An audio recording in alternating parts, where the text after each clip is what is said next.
आज हम आपको सुनाने जा रहे हैं जंगल के राजा शेर और एक छोटे से चूहे की कहानी। यह कहानी है दोस्ती, समझदारी और करुणा की, और ये सिखाती है कि कभी कभी छोटी सी मदद भी एक बड़ी मुसीबत को दूर कर सकती है। एक दिन जंगल का राजा शेर गहरी नींद में सो रहा था, लेकिन तभी एक छोटा चूहा अपनी ही दुनिया में मस्त खेलते खेलते शेर के पास आ गया और उसकी पीठ पर उछल कूद करने लगा। अचानक शेर की नींद खुली। शेर गुस्से में गरजते हुए, कौन है ये जो मुझे, जंगल के राजा को, इस तरह नींद से जगाने की हिम्मत कर रहा है? डरते हुए चूहे की आवाज। चूहा डरते हुए, मुझे माफ कर दीजिए महाराज, मैंने अनजाने में आपकी नींद में खलल डाल दिया।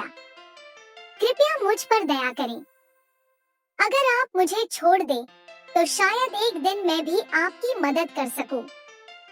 थोड़ी सी हंसी के साथ शेर ने उसे देखा और हंसते हुए बोला, शेर, तुम जैसे छोटे जीव से मुझे क्या मदद मिलेगी? हाँ हाँ हाँ, खैर, आज तुम्हें छोड़ देता हूँ। जाओ, भाग जाओ यहाँ से। और शेर ने चूहे को छोड़ दिया। चूहा राहत की सांस लेकर वहां से भाग गया। कुछ समय बाद जंगल में शेर की गरज सुनाई देती है। कुछ समय बीत गया। एक दिन शेर एक शिकारी के जाल में फंस गया। उसने जाल से निकलने की बहुत कोशिश की, लेकिन सफल नहीं हो पाया। शेर चिल्लाते हुए, अरे कोई है, मुझे इस जाल से बाहर निकालो। पास ही घूम रहा चूहा शेर की आवाज सुनकर ठहर गया। उसने शेर को जाल में फंसा देखा और तुरंत वहां पहुंचा। कौन सोच सकता था कि एक दिन जंगल का शक्तिशाली राजा शेर मदद के लिए पुकारेगा। चूहा जोश से भरकर जाल के पास आता है। चूहा हिम्मत से, महाराज, घबराइए मत। आपने मुझे एक बार छोड़ दिया था, आज मैं आपका कर्ज उतारूंगा। चूहे ने अपने नुकीले दांतों से जाल को काटना शुरू किया। धीरे धीरे उसने जाल को काट दिया और कुछ ही देर में शेर आजाद हो गया। शेर की आवाज में आभार।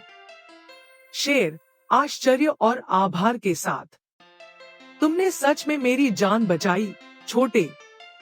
मैंने कभी सोचा नहीं था कि तुम जैसे छोटे जीव से मुझे मदद मिलेगी। चूहा मुस्कुराते हुए, महाराज, किसी की काबिलियत उसके आकार से नहीं आंकी जा सकती। हमें कभी किसी को छोटा नहीं समझना चाहिए। दोनों दोस्त बनते हैं। इस कहानी से हमें ये शिक्षा मिलती है कि हमें किसी की ताकत, आकार या स्थिति के आधार पर उसे आंकना नहीं चाहिए। मदद कभी भी कहीं से भी मिल सकती है। हर किसी का मूल्य होता है और हमें दूसरों की मदद को कभी नजरअंदाज नहीं करना चाहिए।